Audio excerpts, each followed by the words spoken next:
So we're going to focus tonight on just giving an update on the 3 mission trips that we had an opportunity to take in last month, and just the privilege of truly as a church that we have going out and partaking in missions. So just the way so to understand how it's going to look like, we're first going to have 2 Canada mission trip updates that are going to be shared. And then we're going to have Pastor David and Mark come and give an update on their trip to Ukraine. And for Canada, we had 2 really short mission trips that were over the weekend from Friday to Sunday. First one went to Cranbrook, BC, and the second one went to Caslow, BC. And on those trips, we had a couple of people who actually were part of the boat trip. So as we start sharing, we'll first hear from Gary. He was on both trips, and then kind of the closure of the Canada trips, we'll hear from Julie, who was also on both trips. And then we will have Pastor David and Mark come up, and they will give us an update on Ukraine. But we're also going to do something different. Our first trip to Canada was to Cranbrook, as I pointed out, but we're actually going to start with Caslow team, the second team that went later in the month to Canada, to Caslow, BC. Now, just a small information in regards to these churches. These are our sister churches, Calvary Chapels, one in Cranbrook, one in Caslow. Pastor in Cranbrook is Steve Moon. I had the opportunity of knowing him for quite a long time, over 10 years. He's a sweet brother in the Lord. And second one is Glenn Stewart, who is in Caslow as well. I had the opportunity of knowing him for quite a while. He's faithfully serving there in Caslow. These are smaller communities in British Columbia, as well as these Calvaries are kind of isolated from the rest of the Calvary chapels around. So the closest Calvary for Cranbrook is actually us in Whitefish. So this was a wonderful opportunity to go and minister to our brothers and sisters there. So Gary, please come up, and we'll start with you.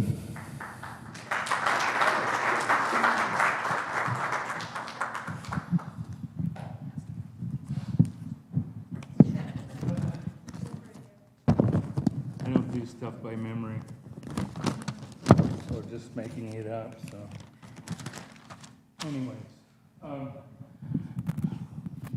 I want to start out with a couple verses from 1 John 4, 11, and 12. This might sound familiar. Dear friends, since God so loved us, we also ought to love one another.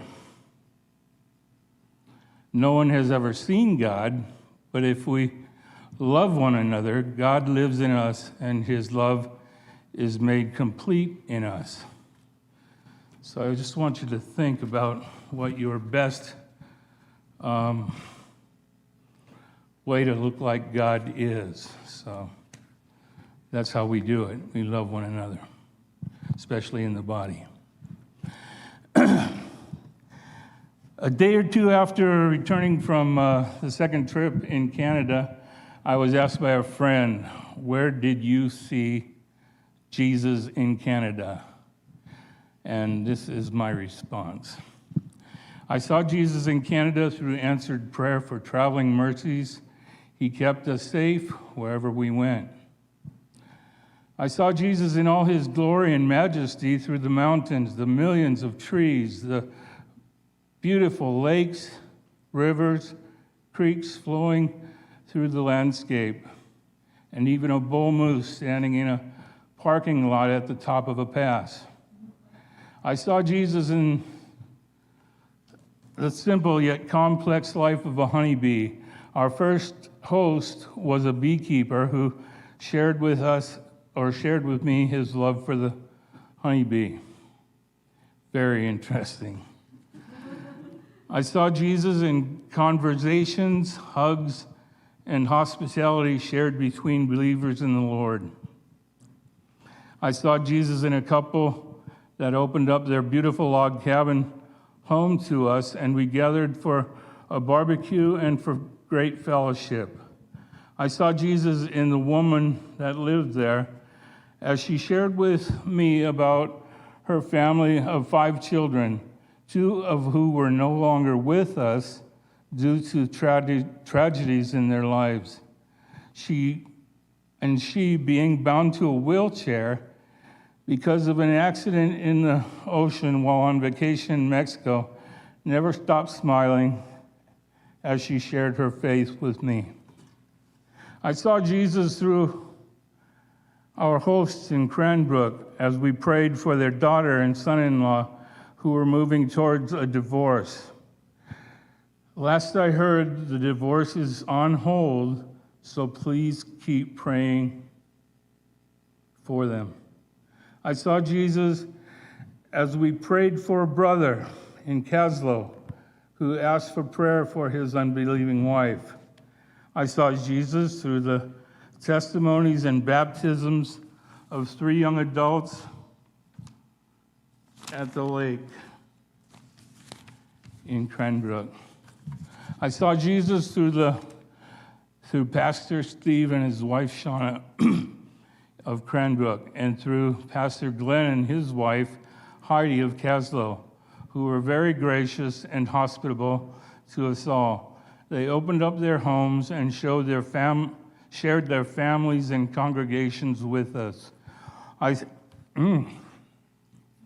saw Jesus through our teams who gave of themselves, and Pastor Dan and the worship team as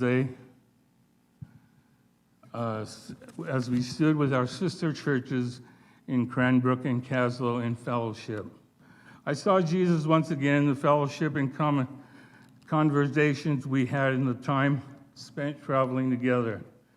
And last but not least, I saw Jesus through a 6-year-old boy of whom it's been said he's never met a stranger. He was willing to befriend an old man on the long road back from Castle, BC.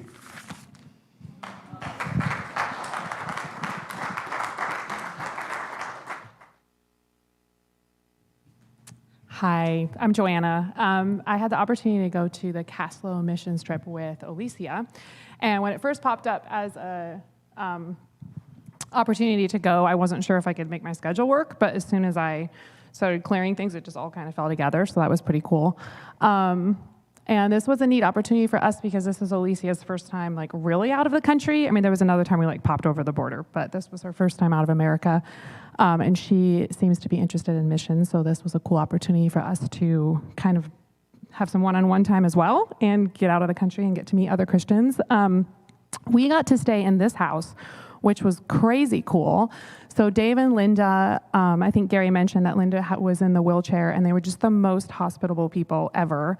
They treated us like family. They had a hot tub that we got to hang out in, which was really cool as well. And so we got to stay there, and their gardening was crazy. I don't know how they grow so many things, especially with it being a little bit of a colder climate even. I mean, it's not colder than here, but being colder for some of the things they were growing. So they were like plant magicians. So that was really neat. So we stayed there, and then we also got to help with Sunday morning services, which was cool. So me and Julie tag teamed on music, and then she taught Sunday school, but I was kind of another person just as a bouncer to make sure nothing crazy happened. So this is the church here, and it was like stepping back in time. Like the carpet, I mean, this is super retro. I loved it with the pews. And what was cool too about just the community, it's much smaller. I don't know the numbers of how big the city is, but it felt a lot smaller than Kalispell. So everyone kind of knew everybody, and you could tell like the people in the church all just were really included others in their lives, and they knew each other really well. So that was cool to get that sense of small town community. So yeah, and just not only the connections that we made there and got to meet people and get to know them better, but also just the connections we made traveling down there, because we were all in a bus together for, I don't know how many hours, but it was a while. So we got to know each other quite well. So that was pretty cool too. So if you have an opportunity, definitely jump on a missions trip, because it was a positive experience for me. And then Alicia wants to share a little bit too. I really liked going to this Italian restaurant. It was really good. And I also liked meeting a lot of kids, and the restaurant was really good. It had really good food, and the drinks were really good too. It was very good. It was real Italian, and these are like the Italian sodas, and they were, yeah, super good. I mean, I had espresso, but she had the Italian soda.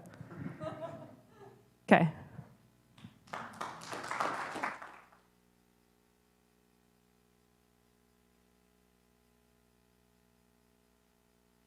Linda Brown. I took this opportunity to go along to this mission in Canada. And I've been on several missions before, and they've always been work trips. I mean, it's just work trips. You're here to work. And so I was a little bit baffled at first because this was a relationships trip. This was a coming alongside these sweet people that, I mean, if you think Kalispell is isolated and it takes a long time to get here and we're out of the way of everything, imagine Hungry Horse. Way back there and back Hungry Horse, about 4 or 5 times further than Hungry Horse. Very isolated place and incredibly beautiful. And the people were just amazing, kind, solid, loving Christian people. Glenn and Heidi, who were the pastor and his wife of this little church, just committed, quiet, hardworking, resolved, just straightforward. I was surprised that there were a lot of people in the church the day we were there, and it seemed like maybe a third of them came in from other churches. It wasn't close, but they came in to simply support this fellowship and maybe say hello to us too. I thought that was very sweet. So for myself, I didn't send pictures because I didn't take many pictures. I was very blessed by the family who took us in and let us stay in their log mansion. It was beautiful. Such, again, quiet, sweet, amazing people. The children ran and played, and just, it was wonderful. So it was a different kind of mission trip. You know, it wasn't about how much I could work or how much we could accomplish or what we could get done, even though we did manage to get some things done. I rearranged rocks in the landscaping in front of the church. But it was a wonderful experience, and my hope is that, you know, if you feel the Lord calling you to join on the next mission trip, just a gentle, still small voice, consider listening, because it was a great experience.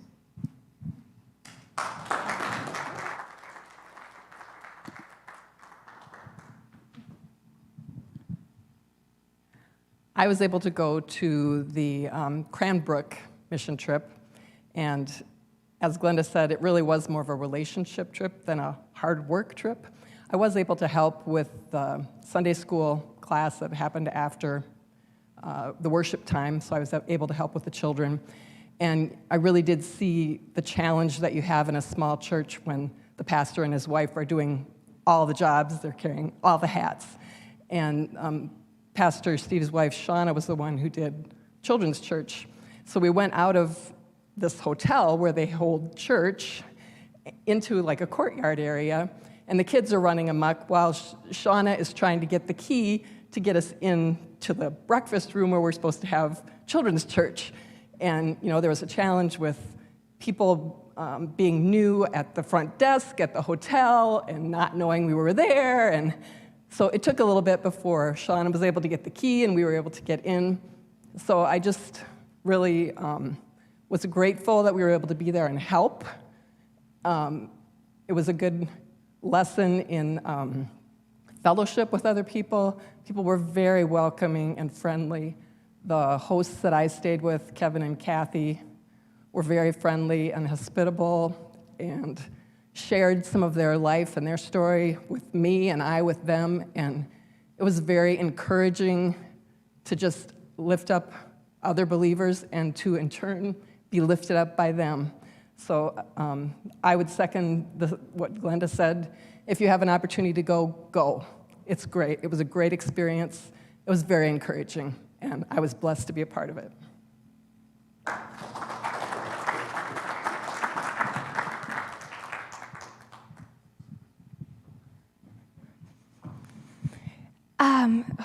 It's a little scary all on my own up here. I was very blessed to be able to go to the Cranbrook mission trip, and like Miss Glenda said, it doesn't really feel like a missions trip because It's so personal and relational and doesn't feel like you're doing a lot of manual labor or any kind of labor, but I was able to help Miss Julie with worship, and that was really, really a fun experience, definitely out of my comfort zone, but it was fun.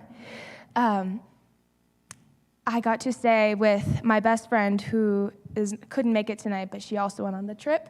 We got to stay with the Addams family, and they did not have a daughter named Wednesday, but they did have a daughter that we got to stay with, and that was so fun. It was like a sleepover, and we just got to fellowship with other believers, which was such a blessing. I think they blessed us more than we blessed them. And I was also really worried about my food restriction on the way there, and not being able to have certain foods, and I was praying about that a lot, and it turns out the host family we ended up with, the dad had celiac, so the Lord answered that prayer, and and I was so grateful for that. So it's just extra confirmation that the Lord had it covered the whole time, and yeah, it was such a blessing. If you have the opportunity, go. Definitely go.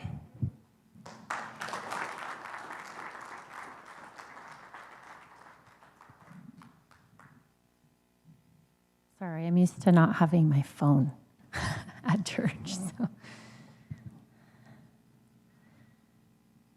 I was at both trips, so I guess I'll start with Caslow since that's what we're talking about.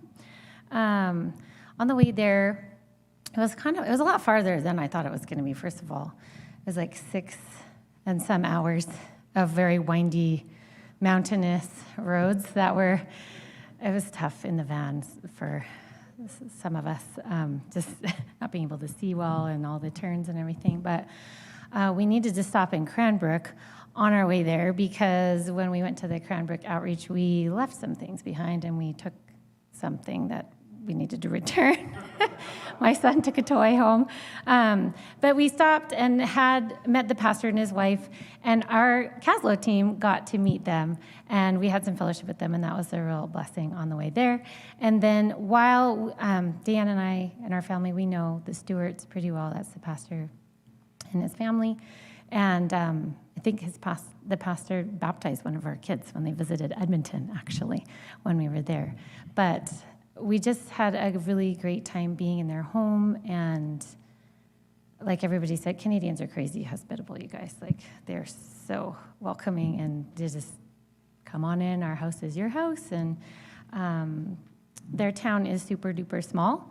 There's like 900 people, I think, probably in counting every last person and to the person probably. It's very tiny. On Saturday, some of the kids went to the beach, and they went in the bay, and they were swimming. And then the pastor's wife and I, after that, we went downtown to run a couple of errands. And she was talking to everybody, we were going into a shop. She's like, oh, I need to talk to that person. You just go ahead and go in there. I'll meet you in a second. And so she talked to about 9 people in the half hour we were there, people all over the place. I mean, these people are involved in their community, and they moved from Western BC.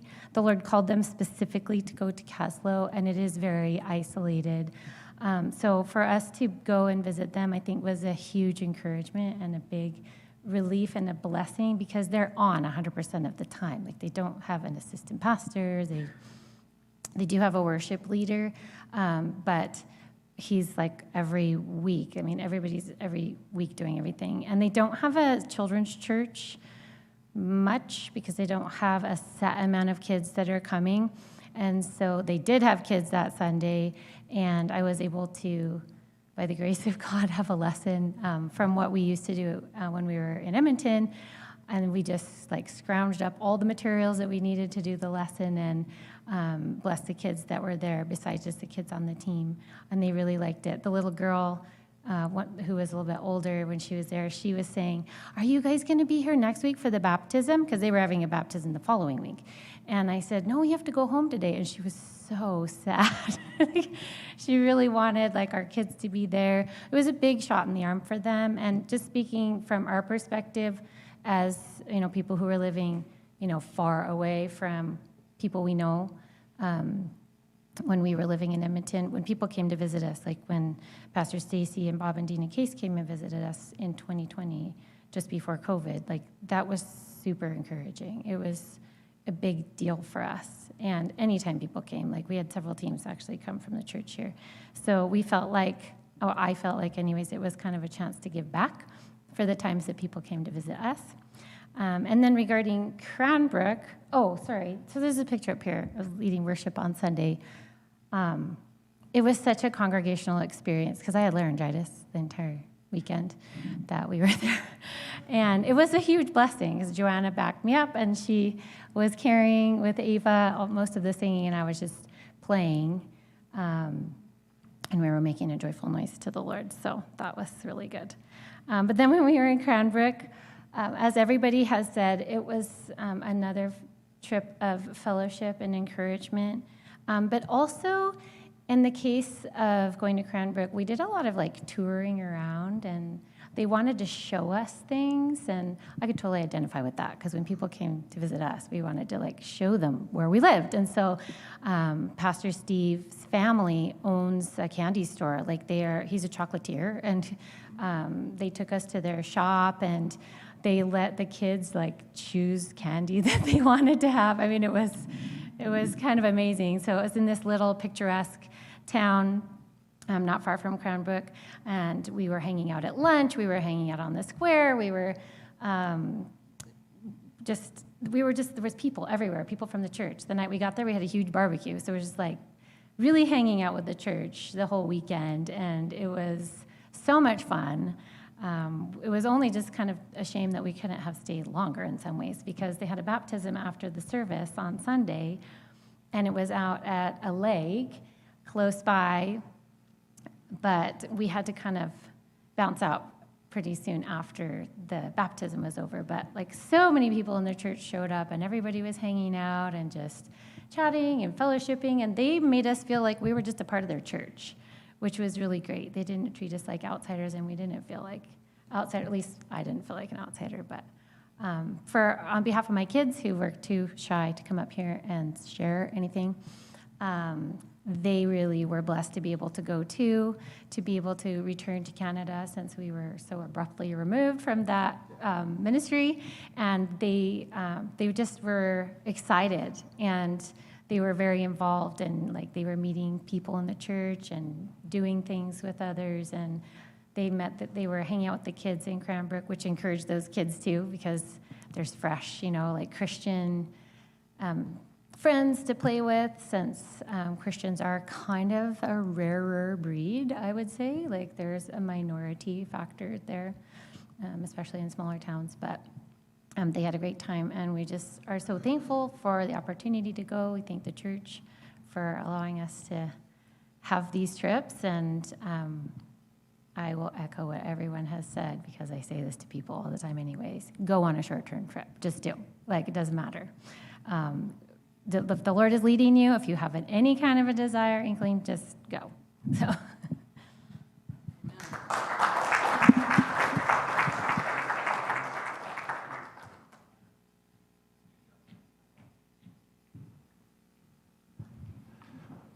Well, good evening. Are you guys blessed by that?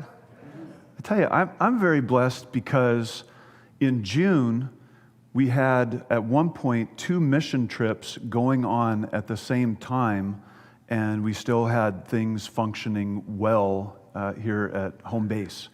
So that was really tremendous. And we don't do missions because, we learned it at some conference that missions would be fun, which missions a lot of times are really fun, and there's a lot of great food, and you meet wonderful people. But Jesus is the one that told us to go into all the world and make disciples, right? And then some people make disciples where they are, and then other people leave their country and their comfort zone, and they go to other countries to be able to make disciples and preach the gospel and share. And so missions can take a lot of different forms, so to speak. And so when I think about a long-term missionary who's left their country and they've gone to another country, one of the goals that I have when I think about a long-term missionary is how do we keep the long-term missionary long-term? And there are so many challenges. If you've ever traveled internationally and maybe you've tried to do banking or something happened and you had to maybe interact with people on a whole nother level outside of a safe tour group, missionaries experience incredible trial just with the day-to-day, with their visas or car insurance, or if their car breaks down or getting a part. And sometimes your whole day is waiting in line just to go get something done. And that may or may not happen when you get to the front of the line. And so there's a wonderful passage in the book of Acts, and it's in Acts chapter 11. It just illustrates, I think, a beautiful heart regarding missions. And this is in Acts chapter 11. And in these days, verse 27, prophets came from Jerusalem to Antioch, and then one of them named Agabus stood up and showed by the Spirit that there's going to be a great famine throughout all the world, which also happened in the days of Claudius Caesar. Julius Caesar, that's a drink. Anyway, then the disciples, each according to his ability, determined to send relief to the brethren dwelling in Judea. And so everyone, according to their ability and their determination, decided to send relief to their brothers in Judea. And this is another neat verse, verse 30. This they also did and sent it to the elders by the hands of Barnabas and Saul. So it wasn't even just the people who gave as the Lord laid on their heart, but it was also Barnabas and Saul that ended up delivering the aid, which I find quite remarkable. And so you could probably say we're going into all the world, or we're helping people go into all the world through material gifts or financial gifts, but absolutely through prayer and supporting. And so the ministry of missions here at Calvary Chapel, it could not happen without the whole body of Christ participating. And so I'm super blessed to be a part of it and have the opportunity to lead trips, and then also with Pastor Dan and Julie here in helping us coordinate more mission trips and more mission opportunities for you. I mean, everyone who is up here said, if you have the opportunity to go, go. And we paid them. No, I'm kidding. I'm kidding. No, that was definitely genuine. And what's great is you go in the places where the Lord opens up the opportunity. So regarding Ukraine, this is my fourth trip in about a year and a half since the full-scale invasion in 2022. And some people have asked me over the last year and a half or so, well, Pastor David, why is it all of a sudden you have this interest in Ukraine? Well, one, it's a biblical interest, because when we see Russia amassing military hardware, anywhere, really, you think, oh, Ezekiel 38 and 39 and prophetic, type things. Well, the invasion happened, and then the Lord started opening up doors of opportunity through relationships that we had. And so He's not opening up doors right now to go to Uganda. We're not getting invitations, or at least me personally, to go to Hawaii. I mean, the other team did. Dan led a trip this last spring to Hawaii, to Maui actually, to do relief work there. And so we just want to be faithful with the doors that the Lord opens up. And sometimes you knock on the door that you think that God is opening, and then that door stays closed. And you say, okay, you don't bring out a crowbar and try to get through or pick the lock or anything. You say, okay, Lord, we'll wait on you. And so we're going to talk about Ukraine for just a minute. And Mark, you're free to come up whenever you want. Mark is one of our board members, elders here at Calvary Chapel. You can give him a hand. And Mark was my travel buddy, and I mentioned to him that there was a potential trip coming up that I'll talk about shortly. And I said, hey, I might be tapping your shoulder. You were one of two people at my last Ukraine presentation that I said, hey, if you want to come to Ukraine, if there's an opportunity, write your name down. So he was one of those people, and literally we had a conversation on a Sunday afternoon, and then I think the following Wednesday or following week, I said, Mark, the Lord's opened up the door, and I would really love for you to go. And he said, yes, just right off the bat. He said, I've already talked about it with my wife. I believe it's the Lord. And I'm thinking, this is sweet. And that was just another confirmation that it's not just me, right? So a couple things about Ukraine that I want to mention, and I told Mark that he can jump in. He's got some very specific pictures at the end that he wants to share with you. But I want to do some education. This is the Ukrainian flag. You're probably well aware of that. You've seen it around. But do you know why the Ukrainian flag is like this? Do you know why it looks like this? Do you know why the blue is on top and the gold is on the bottom? Do you guys know? Here's why. Here's the next picture. That's why. The fields of wheat and the gorgeous blue skies. There's little clouds in there, but we were at the tail end of our trip driving through a field, and I'll tell you more about that. And I told Jenya, who was driving, I said, Jenya, stop the car. And I just took this picture, and this is why the Ukrainian flag is the Ukrainian flag. And I tell you what, the majority of the farming that they do is dry farming. And however God did it after the flood, Ukraine ended up with really, really, really good soil. They were telling us, the farmers, they say, you put anything into the ground and it just grows. And so the wheat there, it's almost ready to harvest, and the wheat almost looks like cartoon wheat. You know, this was right outside my window, but the wheat kernels were this thick and the heads were leaning over like this, and it's dry farming. It's absolutely astounding. And then I come back to our wonderful and beautiful Flathead Valley, and we have wheat fields around here, and you drive around and little narrow stalks and the little narrow heads, and they're about ready to be harvested too, you know, in the coming weeks. And so, but this is why the Ukrainian flag is the Ukrainian flag. So now you know the blue always goes on top because of the sky. All right? You learned something new tonight? A couple other things here is in the next photo. I talked about relationships. And these are some of the relationships that the Lord has blessed us with. You have on the left Zhenya and his wife Luda, and Mark and Urina. And Pastor Zhenya, he oversees all of the Calvary Chapels in Ukraine. So he's the Calvary Chapel coordinator for Ukraine. And we have the distinct privilege of supporting him along with a handful of other churches so that he can do that. You can imagine there's not a lot of, well, there's no pastor in Ukraine that is fully supported by the church, if at all, because of what's going on. And that's probably pretty common with churches in third world countries, or definitely in Ukraine right now. And so he's able to dedicate the majority of his time to church planning, supporting the pastors that are there. And then on the right, Vitali and Natalia. Vitali has a ministry that I'll talk about called Open Door Ministry. Vitali spoke here about 1.5 years ago while our other group was in Israel touring. And Vitali is an amazing man. Sometimes they call him the connected man. He knows everybody, and if he doesn't know somebody, he knows a guy that knows somebody.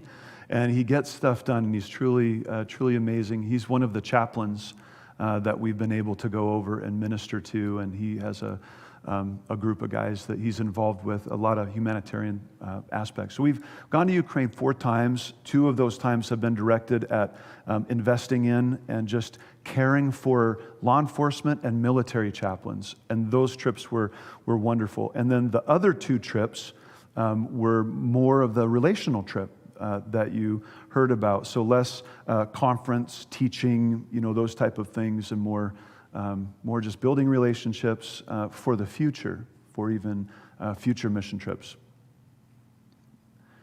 This is a picture of Ukraine overlaid on top of the United States. And you can see, on one hand, Ukraine is large. It would just about cover all of Montana. I believe it's a few square miles larger than Montana.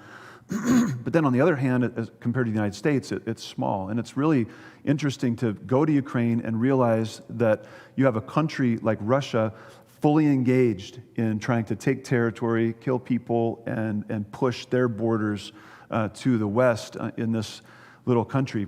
But Ukraine is one of the top 10 producers of grain and wheat for Europe, number one in sunflower oil, number one in honey. They have 37.6 million people population. Of that, 6.6 million are refugees in Europe that have fled Ukraine, and then another 3.7 million IDPs. What is an IDP, you ask? An IDP means internally displaced person. So because of war or famine or whatever's going on in any particular country, if you have an IDP, that means that they're not living in their own home and they've had to move to another part of the country, whether it's a refugee camp or family members or something like that. So that's what an IDP is. This is a map of Ukraine, and I forgot to take the little arrow off of where we've been before. But on this trip was interesting. We flew into this little town here called Rzeszów. And I tell you what, these Eastern European countries and their spelling of words in their languages, it's quite challenging. Krakow is located about here. Warsaw would be located about right here. So we flew into Rzeszów.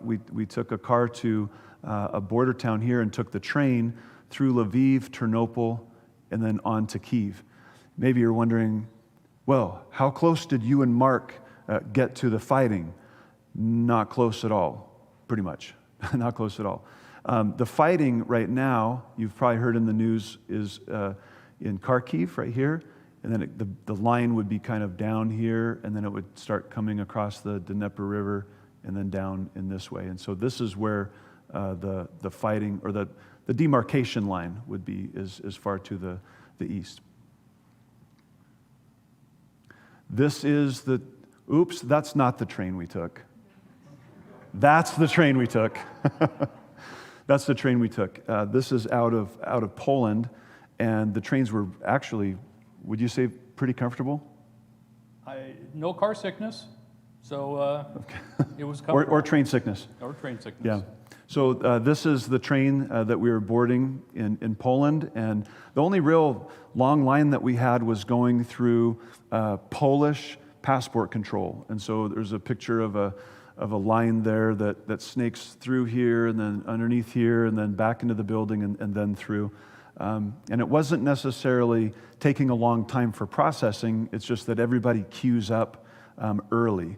So once they started processing and the line started moving, it was just like a slow plod. One of the interesting things about going in on train is that when you cross the border into Ukraine, the border guards come on the train, they run their dogs, they do their counts, and they secure every car, and then they do passport control car by car, and you don't have to get out of your seat. Actually, it's preferred if you just stay seated and let the border guards do their job. And then this is while the train is moving, and then they get to the next stop, the border guards come off, and then people who are traveling domestically hop on. So it was really, really slick in that way.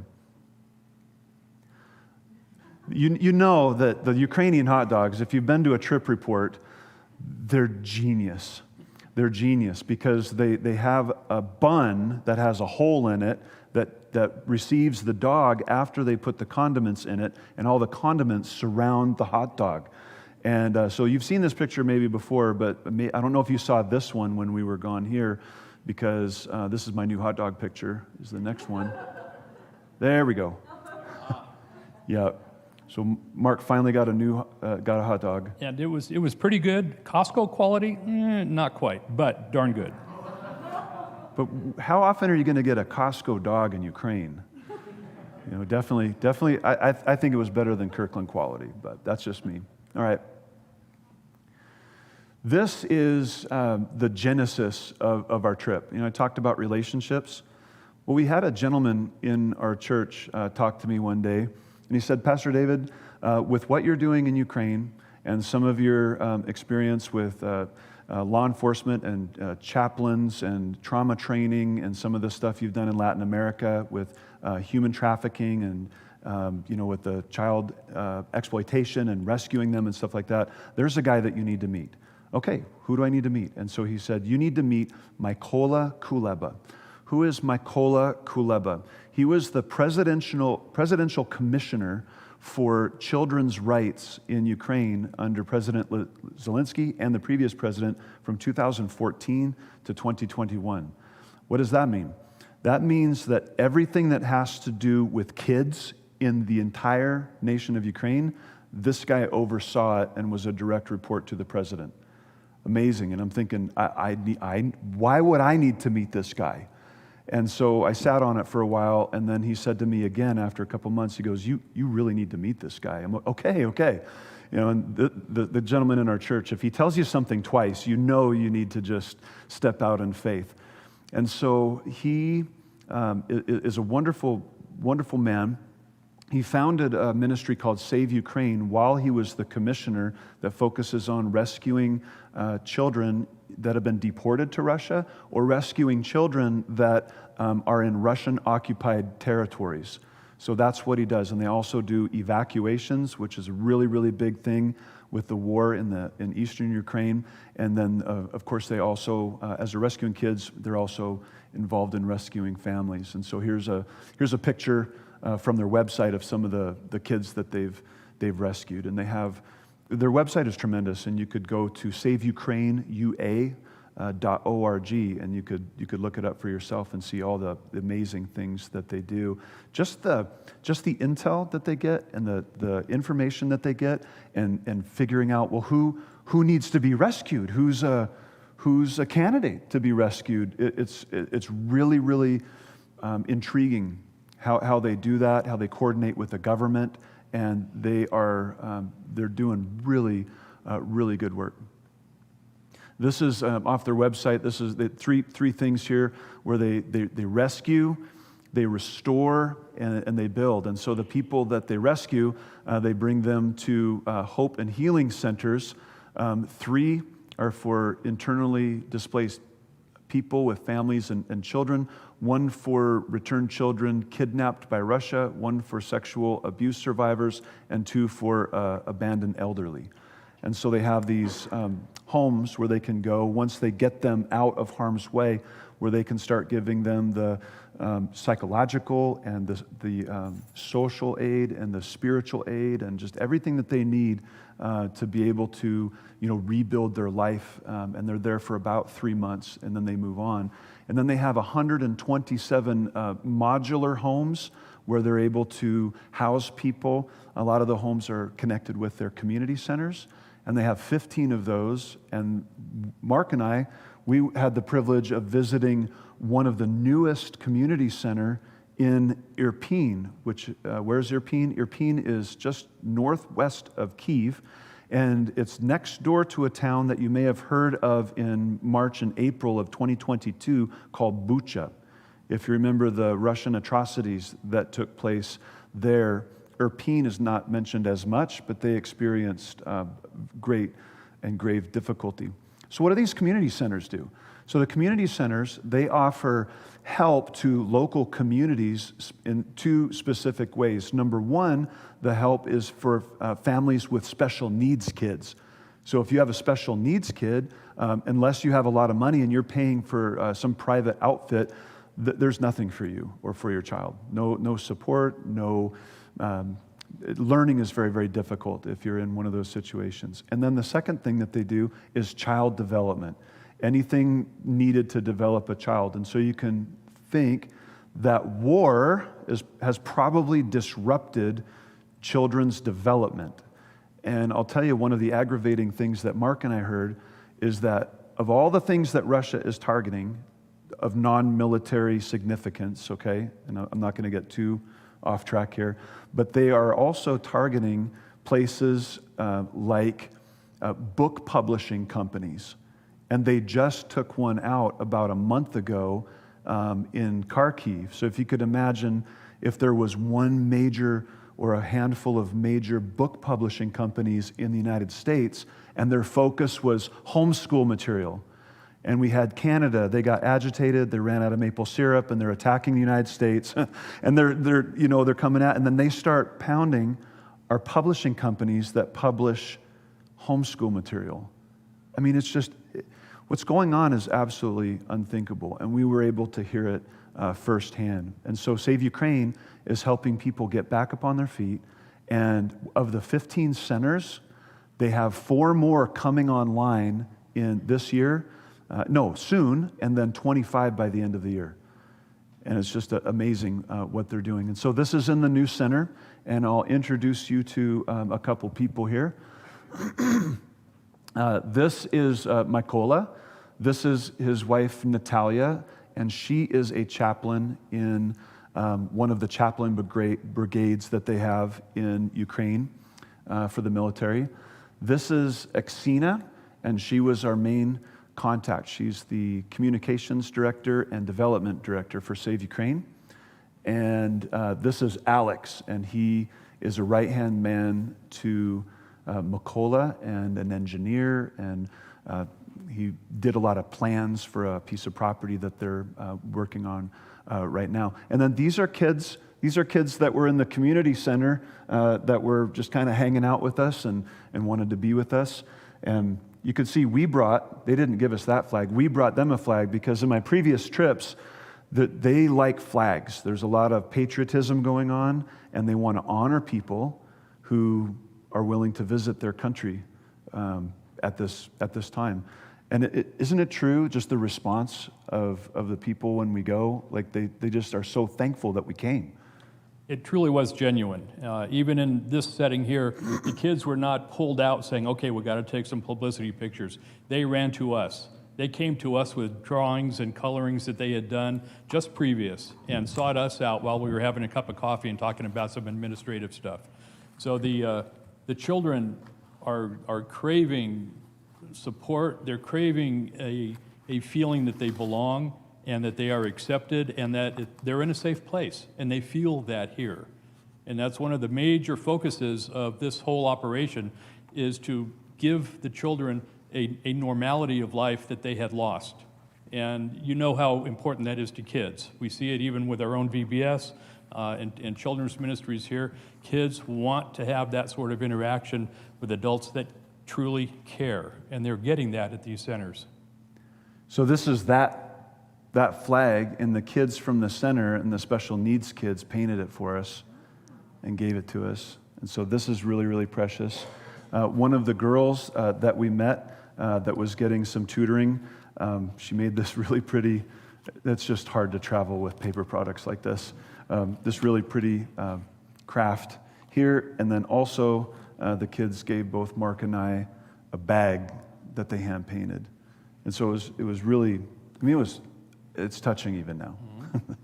All right, next picture. This is Mykola showing us plans for a 10-acre, multifaceted center where they're able to have foster homes for kids that have lost their parents. They're able to do job training. There's going to be a church on this property.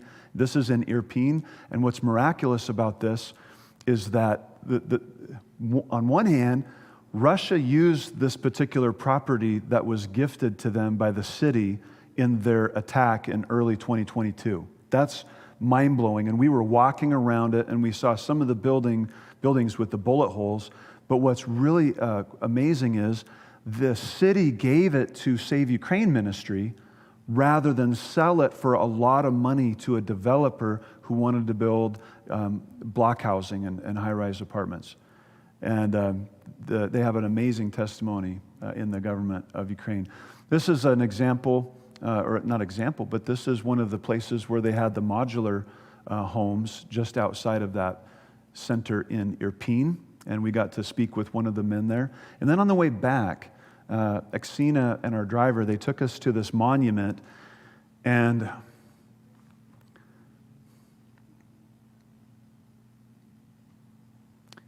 it's a little heavy, but I can't imagine how heavy it was for the people there. When Russia came into that area these people were trying to flee, and they were obliterated by the Russian military. And so all the cars were put in a pile. That's all they can do for a monument.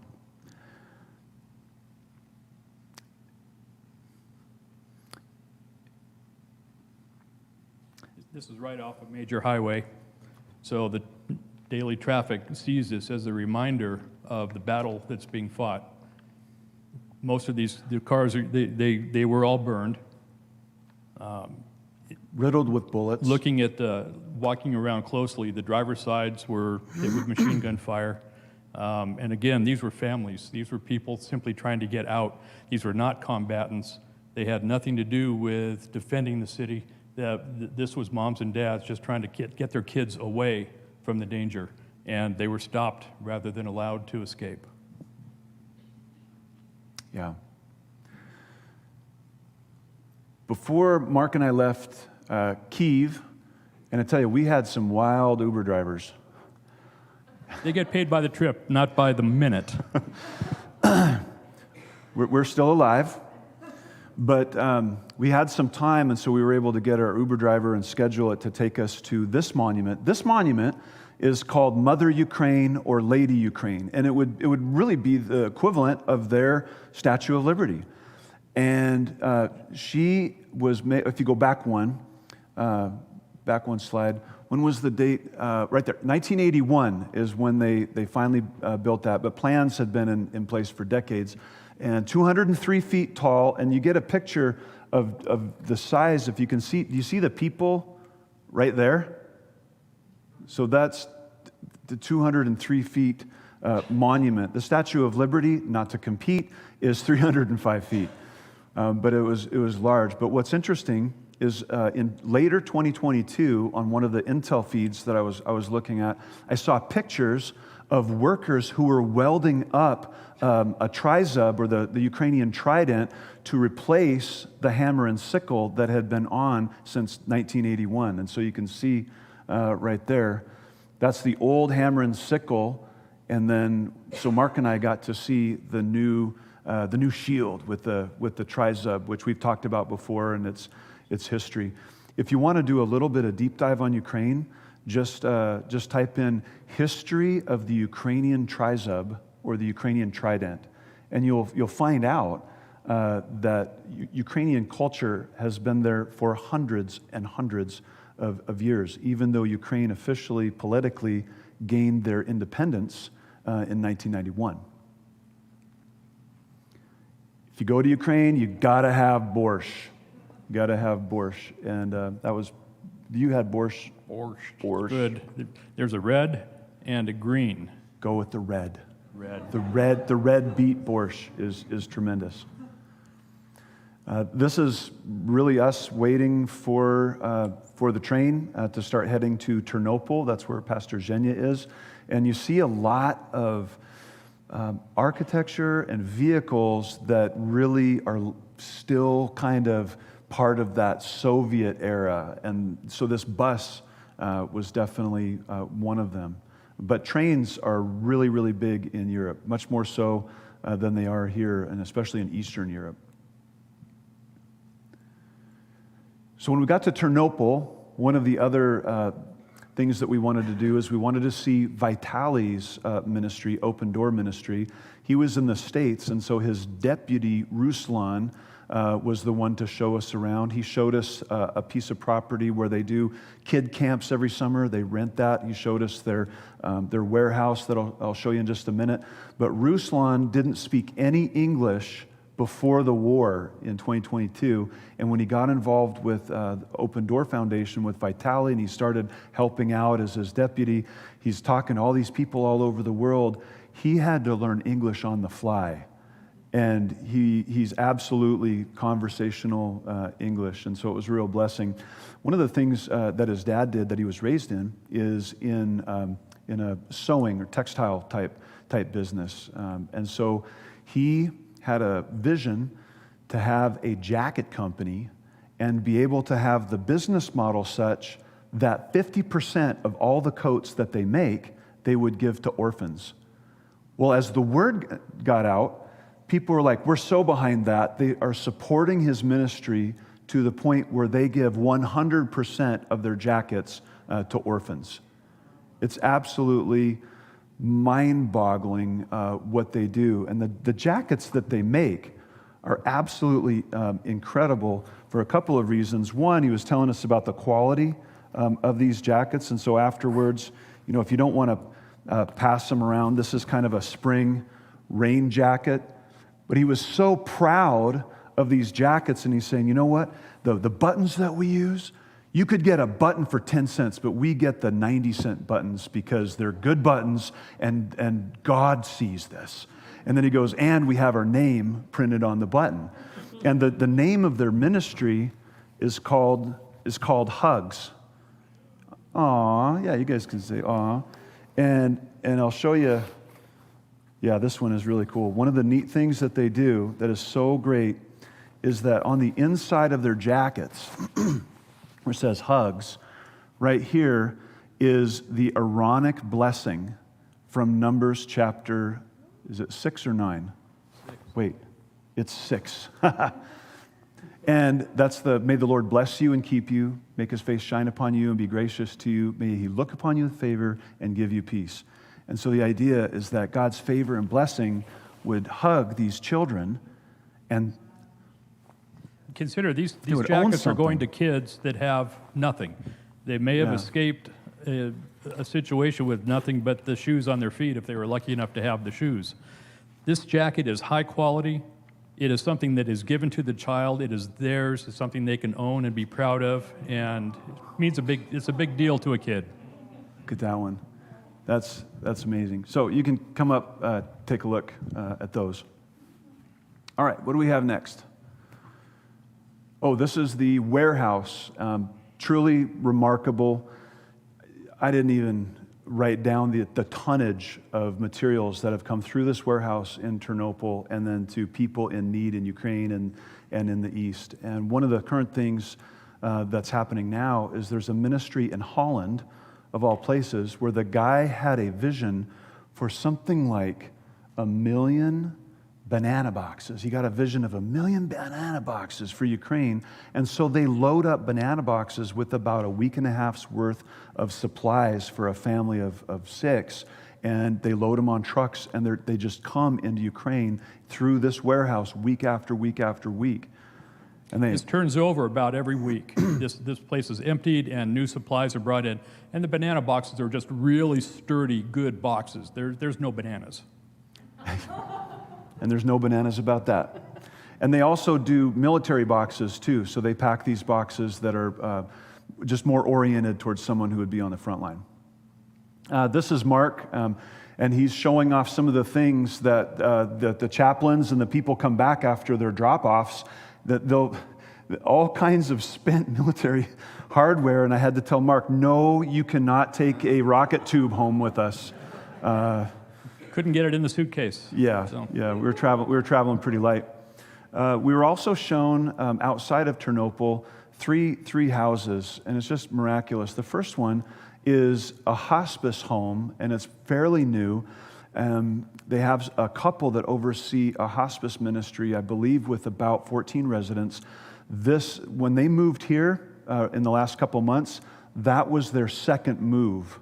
So they moved from one place because it wasn't safe and there was shelling to another place, and then they had to move, and then now they're in Western Ukraine, and they're very, very safe. And Mark and I got to meet a number of them and see their smiles, and they were just happy to have a visitor and have a touch and something different. And then go back to the other one. There we go. So next to this house is a house that is 1 month or so away from being a foster home, and they'll have, I think, about 10 to 12 kids at the foster home. And then next door to that is a home that is probably 4 or 5 months away from being finished, that will be an orphanage. And so the need is so great. And there are many, we're discovering that there are many, many ministries that are doing very, very similar things. And just a quick point, I can't remember at what point in the trip, but I said to Mark, Mark, Ruslan has a ministry where they have jackets and they give them only to orphans. You can't even buy them. And Save Ukraine, they deal with a lot of orphans. I wonder if they could use some jackets. And so I texted Exina. I said, hey, could you guys use some jackets, different sizes or what? So she goes, absolutely. I said, how many? She texts back, 500. Okay. So I text Ruslan, and he goes, oh, that's a lot. And I go, Ruslan, what if we want to leave some money to help support that? He goes, we could do 100. Great. So we got them connected with Save Ukraine, and they're already working on another project. So I thought that was a pretty cool connection. You can go to the next picture. Maybe a little bit out of ordinary or out of order, but I think most nights that we were in Ukraine, we heard air raid sirens. That's their reality. Sometimes Russia will take a plane off in Russia to just get high enough to set off Ukrainian air raid sirens across the country and cause panic and terror, and then they just land it every night. So most nights we had air raid sirens going off.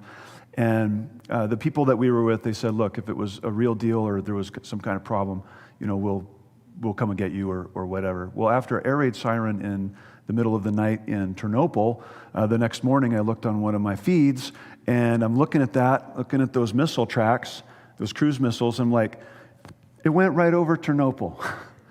But then I realized, when God calls you to do something, you do it. And this is their reality. Every time they hear an air raid siren, they have to make that decision. Do we go in the basement? Do we move? And they struggle with that. It's a weight. This is the church in Ternopil, Ternopil, that I was able to speak at, and it was just a blessing to see many, many people that we've seen before, and then also people that have come here. So not just Vitali, he wasn't there, but a couple pictures here. You've met Zhenya. He came here just about a year ago. The guy in the middle is John Markey. That's Aaron Markey's brother that you haven't met. But then the next picture, Aaron Markey came and spoke at our church last fall. And then that's his wife, Dara. They just had another baby. And this is their daughter that I was hanging out with for a few minutes. And she was pretty cute with her little crackers. This is a picture of the lake outside of Ternopil, and people coming and going, renting paddle boats and doing different things on a Sunday afternoon. This is a group of kids doing a Ukrainian cultural presentation. And so they were doing dances, they were doing little speeches about Ukraine, and they were doing songs. It was really, really special. This is the same street that the Calvary Chapel is on. And just to give you an idea of what Eastern Europe looks like, it's very, very common. Ternopil is a bustling town with lots of young people because they have 5 universities, and then they also have trade colleges there on top of that. This is how we finished our trip. Zhenya and Luda invited us to be a part of their family celebration that they do every year during Pentecost. And we went to the farm that she grew up, that her dad and her brothers still farm. And we got to the back end of this property, and they've been mowing it and making it into a beautiful, kind of summer barbecue area. And Zhenya made his smoked pork. And it was a really special time to hang out with them. This is an old stone barn building that Luda remembers, playing in as kids with the neighbors. And Mark made friends with Luda's dad. That's on a swing that overlooks about a 30-foot drop-off, and it's hung with chains that, if OSHA had seen this, I don't know. But anyway, I've got a new friend there. Yep. Yeah, Mark just bore his heart for hours.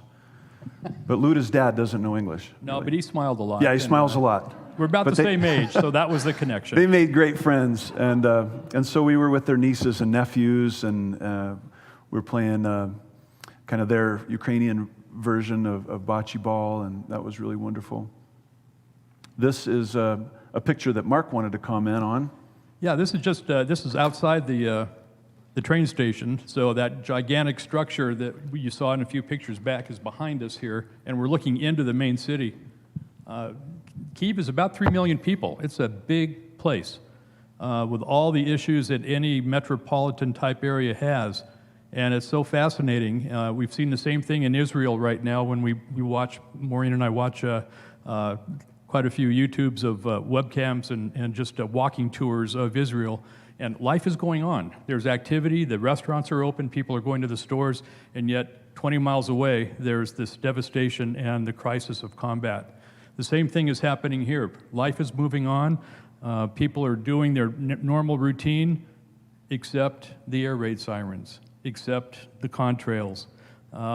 That's a new reality of life, and it's something that this entire generation is going to have to live with the rest of their life, telling their kids about, and then their kids, God willing, will not have to live with any of those personal memories. But it's going to take that long for this sort of emotional, daily existence to take its course.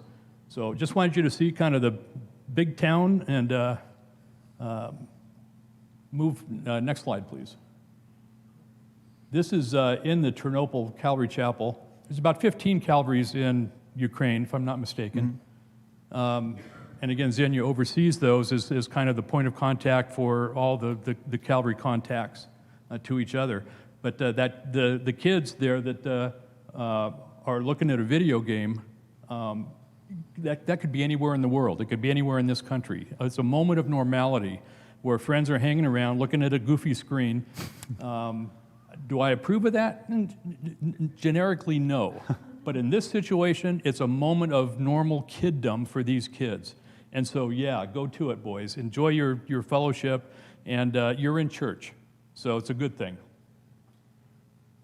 And this dear sweet lady, my new grandma, doesn't speak a word of English. She sat next to me in church during Pastor David's lesson, and she didn't have a Bible. The lesson obviously is in English, being translated into Ukrainian, and through the grace of Blue Letter Bible and a good web connection, I was able to open my phone to a Ukraine translation. And I went to the book of Ruth, which Pastor David was teaching on, and let her use that during the course of the sermon. And tears, hugs, hanging onto my arm, didn't speak a word of English, but she would not stop talking.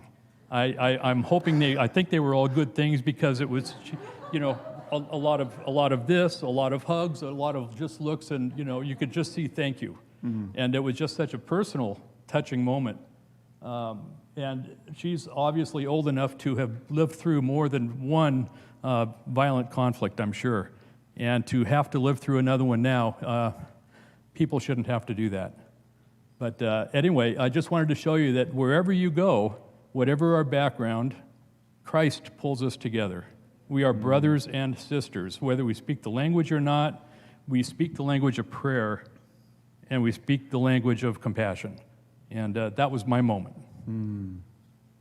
Yeah, there's definitely something called a ministry of presence, where you just go into a hospital room, or you go to a home, or you go to some situation in another country, and you bring the presence of Jesus in that. And you pray for them, you're with them, and if there are needs, you can serve them, you can provide for those needs or whatever. But all across the board, they were all so grateful that we were willing to go to their country that's at war right now. This is the train in Lviv. We're in the middle of the night walking to the train station, beginning to head home.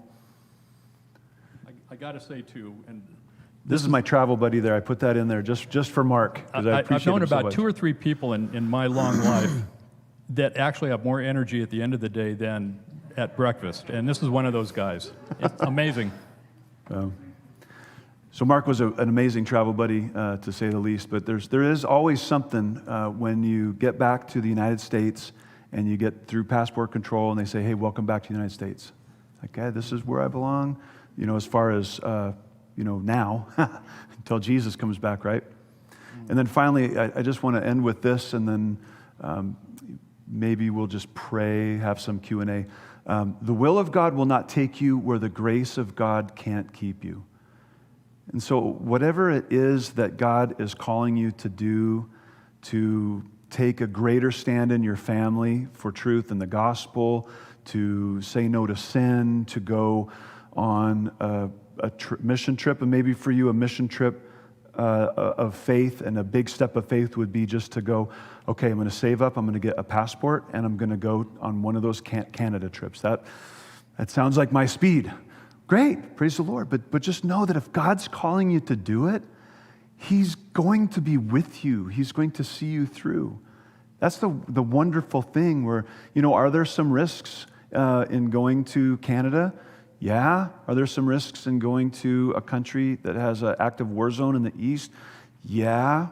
Were we safe? Yeah. God was watching out for us. Was the food good? Yeah. And you get to meet new people and explore new things, and it's really, really wonderful. And so before Pastor Dan comes back up, I just want to let you know that there's more mission opportunities that are coming up. There's going to be more outreach opportunities that are going to come up for our own community. And sometimes those happen quick. But the people that are actively participating, they're going to probably get the text or get the call, or if their names are on Dan's list. If you sign, I'm kind of interested in Costa Rica, or I'm kind of interested in the next Canada trip or whatever.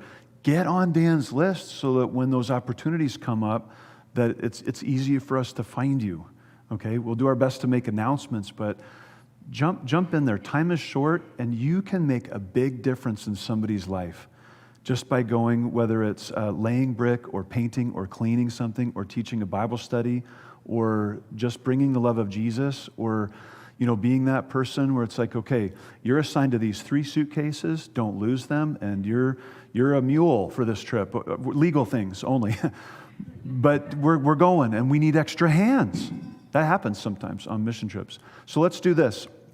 If you guys have any questions, we could probably take a couple questions, and then we'll have Pastor Dan come up and then close this out.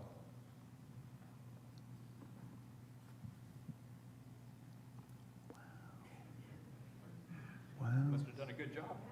Wow. Okay. How can you make a difference in Ukraine? How about that question? You can make a big difference by praying for the pastors that are there, the Calvary Chapel pastors, for Zhenya and his family. We have their picture up on our missions board. You can pray for the people in their church. You can pray for the other Calvary Chapel pastors. You can pray for the people in Ukraine, the Christians that are trying to be a light and a witness, and their country's at war. You can pray for the law enforcement chaplains and the military chaplains that are doing really, really, really important work of bringing Jesus into those somewhat closed communities. And you can go when the opportunity arises, and you can support. When there's an opportunity to give, we're looking at, Lord, what's next for us? How can we be involved and support what you're doing in Ukraine? And that's the most important thing, is that what we do, it'll never be wrongly spent if we're putting it towards kingdom things, right? Glenda had your hand up.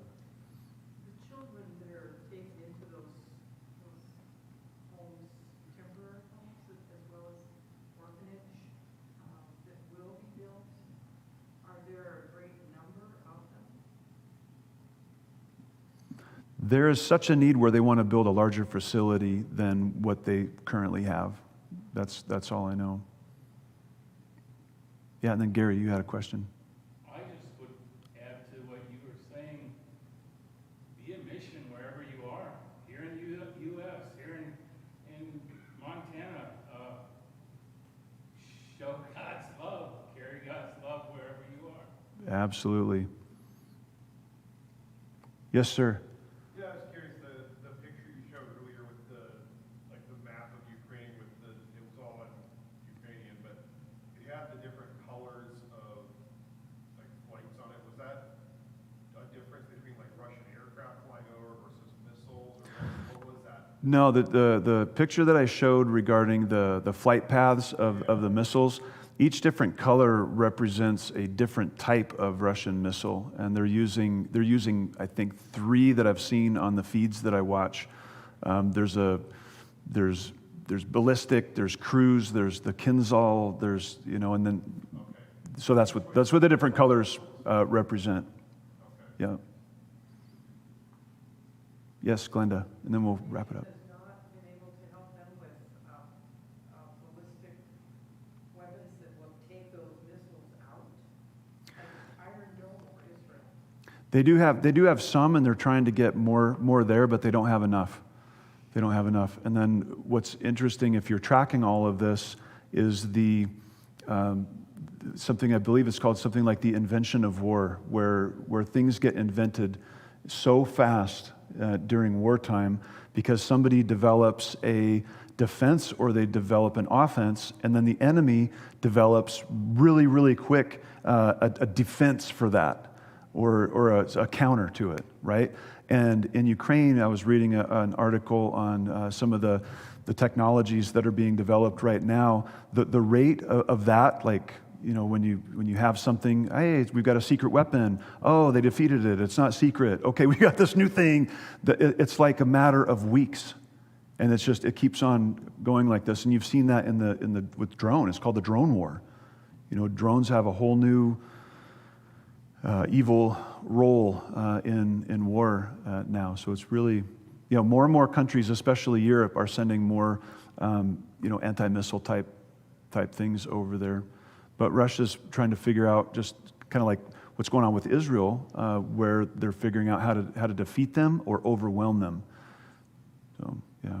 All right, well, we got one more, and then Pastor Dan, you'll come up and wrap it up. So what is some of the primary targets that Russia is targeting with these longer-range missiles like this? Is it manufacturing facilities? Electric power plants, for one. And that's one of the reasons there's rolling blackouts throughout the country, because there's simply not enough. Ukraine used to make so much electricity that they were exporting power to other parts of Europe. Now they cannot quite produce enough for their own country. So there's blackouts in areas that are planned, sometimes for several hours, simply to allow other areas that had just been blacked out to now receive power. And it kind of just rotates around, outside of an emergency blackout that might come from an air raid or so forth. Yeah, among other things. Yeah. All right, Pastor Dan, why don't you close us out and then pray. Thank you, guys.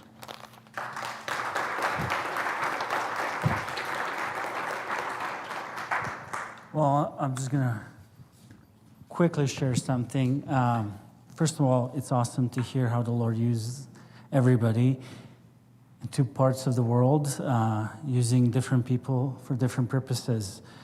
One thing that was mentioned throughout all of this was the ministry of presence. It's so easy to assume that the most important mission work that can be done is doing something with your hands or being the one who preaches, which is all missions and important. But ministry of presence goes a long way because, as Pastor David pointed out, one of our goals is to keep long-term missionaries long-term. Mm-hmm. Same applies when you visit, like in our case, going to Canada, pastors who are ministering for many years by themselves, without any help, every week to come and bring relief to them. And they all shared with us, for our team in Canada, how blessed they were they can take a break that Sunday. And everybody in the church says, "You're coming back, right?" Because it meant a lot. So in a ministry opportunity to go somewhere, your presence goes a long way to keep somebody be faithful to what they're called to do. Never underestimate that, right? Now, as a church, we're blessed that we have an opportunity to participate in all sorts of missions and mission works in different parts of the world. That sometimes is ministry of presence. At times, it will be ministry of labor. And other times, it will be just preaching and doing different things. So I'm going to just mention two things that are coming up, and then we're going to pray.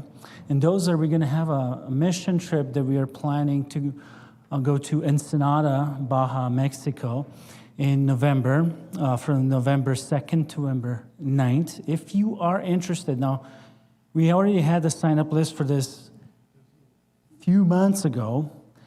If you're still interested, come up here after we're done. It will be over here by the stage, and put your name and information so we can reach out to you and write clearly so we can figure out who it is. Then put their info there. And the second one will be to Costa Rica in January.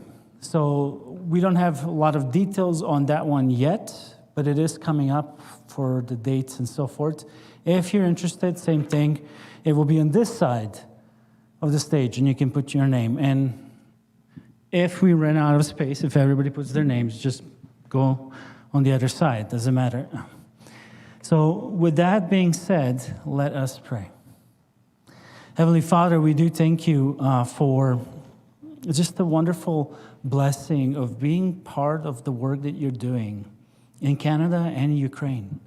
Lord, that you've blessed us with a fellowship that it does the work of the ministry, not just in the valley, but throughout the world. And that you've called us to fulfill the Great Commission, to go into all the world and preach the gospel, make the disciples. And we're so grateful for these opportunities where we were able to go and come alongside of those who are in the field, who are making disciples, and encourage them and bring them support and just share life with them. Lord, we're grateful for the opportunities that you're presenting to us in upcoming months and years.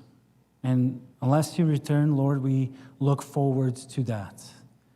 And we ask that you will just put on our hearts to continually pray for all the people we heard of tonight, Lord, and that we will be faithful to supporting one another. That if you're calling us to step out in faith to one of these trips, Lord, that we will, in faith, put our names down, knowing that you will do great things. Again, thank you for your faithfulness, for keeping everybody safe, and allowing us to go and be part of what you're doing. In Jesus' name, amen.